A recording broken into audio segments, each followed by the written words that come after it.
हाँ जी, अस्सलाम वालेकुम जी।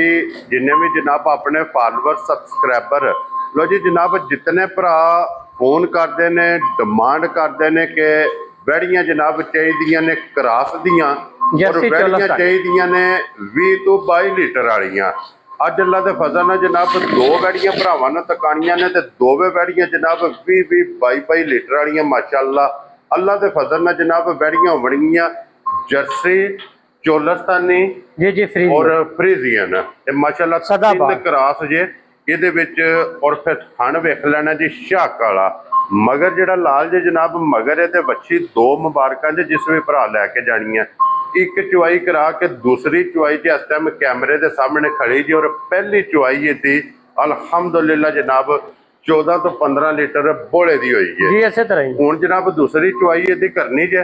दूसरी चुवाई जे माशाल्लाह जनाब वैड़ी इस टाइम कैमरे के सामने जे वैड़ी की लोकेशन जिथे जनाब खड़ी है जिला तहसील गुजरात पिंड जनाब का ढेरू कुन्ना भाई मौजम ढिंडे दे ये जनाब डेरे ते खड़ी जे। ते एक नंबर वाली वैड़ी जनाब जिस भरा पसंद आवे फुल एंड फाइनल भाई मौजम 5,20,000 रुपये की जनाब वैड़ी दे सकनी है। प्यार मोहब्बत इंशाअल्लाह कदर अल्लाह के फजल नाल जनाब जरूर होगी। तो इत्थे वेखना जी जरा को वैड़ी का लिबास और यह लिबास जे चोया चुआया सीकर के बोली कड्डी। हाँ जी जनाब सालतां वेखनियां ने जनाब हद मुक्की है मगर ये भी जनाब बच्ची जे दियां भी मुबारकां जी जनाब दो इहदी भी पहली चुआई करा के दूसरी चुआई जनाब शाम नूं होनी है।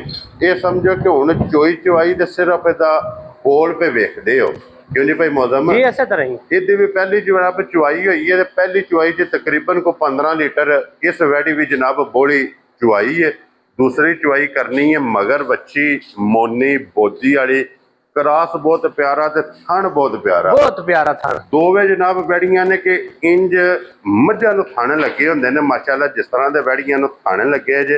और ये भी अल्लाह के फजल नाल जनाब जिस भी भरा लै जानी है ना 20 लीटर वाली अल्लाह के फजल नाल जनाब वैड़ी लैके जानी। और इस वैड़ी की कीमत जनाब 4,95,000 क्यों नहीं भाई मौजम जी। इसे तरह मगर भी बच्ची जनाब दोवां दे थल्ले बच्चियां ने। तो भाई मौजम अपना नंबर बोलो जनाब 0302 जी 6179 WhatsApp इमो ते कॉल लो जी। ऐसे नंबर से रबता करके अपना सौदा जिहड़ा जी फाइनल करना है। इस वीडियो के नाल जनाब इजाजत चाहांगे इंशाअल्लाह अगली वीडियो के नाल फिर हाजिर होवांगे। तो भाई मौजम नारा मारना जी पाकिस्तान जिंदाबाद।